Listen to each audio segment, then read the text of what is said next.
Finding fossils can be an adventurous and exciting hobby. Each discovery is a window into an ancient world, and you can often take a piece of that mystery home with you. Start by finding fossil sites to visit. Make sure to bring the proper tools for the type of fossil hunting you'll be doing. And then set off on your adventure. So, we are going to watch about the how to dig for fossils. Method 1. Finding a site. First is decide what kinds of fossils you want to hunt for. Different sites are going to have different kinds of fossils. For instance, one site might be heavy in plant life, while another area might have a lot of fish. If you're looking for a specific type of fossil, pay attention to any information listed about the sites you're looking at, as they'll usually let you know what you can find there. Many sites are also classified by era. For instance, several sites in Virginia along the Potomac River have Miocene-era fossils. Step 2. Look for state parks that offer fossil hunting. While you may be required to get a permit, some state parks allow and even encourage fossil hunting. Check on your government state park website to see if there are any in your area. If you can't find what you're looking for by browsing the site, use the contact page to ask about state parks with fossil sites. Step 3. Check your area for designated fossil sites open to the public. Many fossil sites are not located in parks. Instead, they are standalone sites. Do a quick internet search to see if there are any in your area. For instance, you might search public fossil digging sites near Little Rock, Arkansas. Step 4. Talk to your local natural history museum. Your natural history museum will likely be connected with paleontologists who go on digs around your area. They can give you tips on where to look or when there will be guided tours. Ask at the help desk about guided tours. You might also find you have a local geological survey group that hosts guided digs. Finally, look on local fossil hunting forums or social media groups. While big sites will have good advertising, you can find many smaller sites just by checking in with local enthusiasts. Search social media for fossil hunting groups or use a search engine to find forums about fossil hunting in your area. For instance, you might learn that people find fossils just by walking along a local river.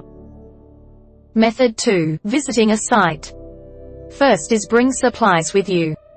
While some sites have supplies on hand, others will leave you to your own devices. Call ahead to see what supplies your site offers, so you know what you need to bring. If you're searching in a river, bring a sifting pan and bucket. For a fossil pit, bring a bucket of water or a spray bottle, as well as a toothbrush, to clean up the fossils you find. You may also want a small shovel.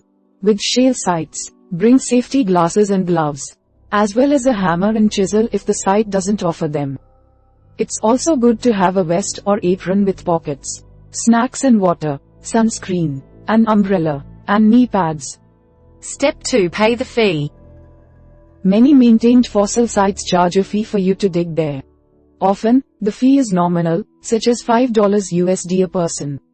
However, some places do charge by the hour, so be sure to check ahead of time. If the area isn't public land but it's not an official site, check with the landowner before hunting for fossils. Finally, check for guided digs if you're new to fossil digging. At many sites, you can just go out and dig on your own. However, if you've never dug for fossils before, you might want to go on a guided dig. The guides will show you how to dig, as well as what you're looking for. Plus, they'll help you identify anything you find. Some sites even offer nighttime guided tours in particularly hot areas. Check on minimum ages for digs if you have kids in your group. Method 3. Searching for fossils. First is split shale to find fossils. Place a thin chisel on the flat top of shale near the edge. Tap the chisel lightly with the hammer, then move along the edge in either direction. Tap the chisel again. Keep moving along the same line near the edge, until a thin slab of shale falls off that side. Shale is composed of many fine layers, originally formed by sediment settling on the bottom of a lake or river. It typically breaks easily and is smooth to the touch. Because it's made up of layers, it usually has defined edges, not rounded ones. It can be almost any color, but reddish clay-type shale is common. The flat top is generally the thinnest edge with a flat area. Check the slab to see if you found any fossils.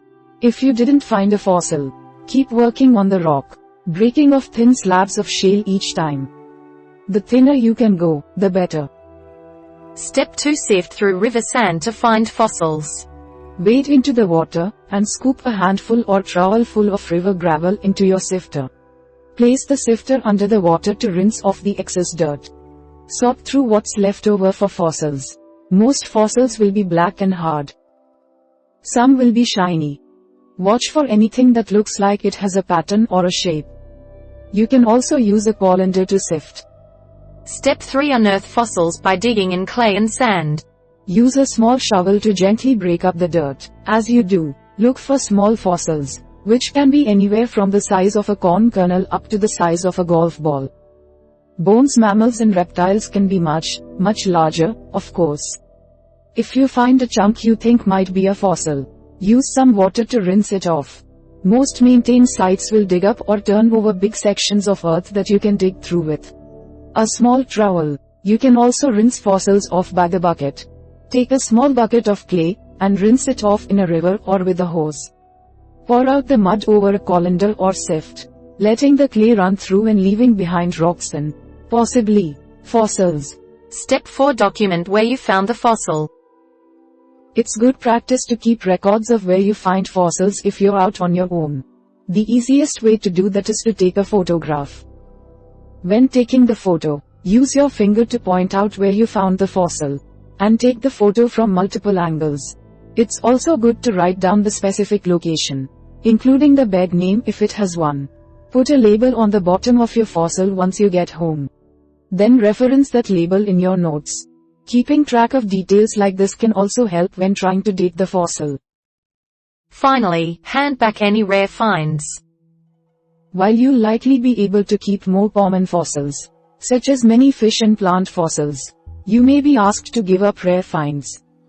Rare finds, such as mammals, birds, reptiles, and turtles, will usually go to a museum. We hope it is useful to you. Please subscribe to our channel to upskill yourself.